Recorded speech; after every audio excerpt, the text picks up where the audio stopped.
కష్టపడుతున్నా. నేను ఒక మహిళను అడిగిన, ఎవ్వరు మొగలు వచ్చినా నా భార్యకి అడిగిన టికెట్లు, కానీ నేను సొంతంగా నేను నిల్చుంటా, నా వార్డు సమస్యలకు నేను పరిష్కారం చేసుకుంటాను. వచ్చి ఒక టౌన్ అధ్యక్షురాలు అడిగితే టికెట్ ఇవ్వకపోవడం ఇది ఏంది సార్ నాకు చెప్పండి. కన్ఫర్మ్ నిన్న నైట్ దాకా కూడా కన్ఫర్మ్ అయింది సార్ నాది. మార్నింగ్ ఎట్లా చేంజ్ చేస్తారు సార్ చెప్పు. 8:30 కూడా నన్నయ్య ఫోన్ చేసి రమ్మని చెప్పిండు, దీపం తీసుకోపో అని చెప్పి. 2 గంటలు అయ్యి సార్ మేము కూర్చొని, ఇప్పుడేమో నా చేతులు ఏం లేదు, మీ నరసింహారావు చేతులు ఉంది అని మాట్లాడుతున్నాను. నరసింహారావు సార్ 3-4 రోజుల నుండి పాట ఆఫీస్ పోయి 10-10:30కి వస్తున్నా నేను.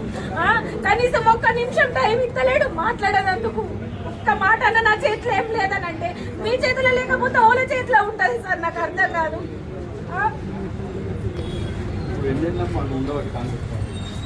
5 సంవత్సరాల కంటే ఎక్కువ అవుతుంది సార్. నేను ఆటో అప్ప చెల్లి కూడా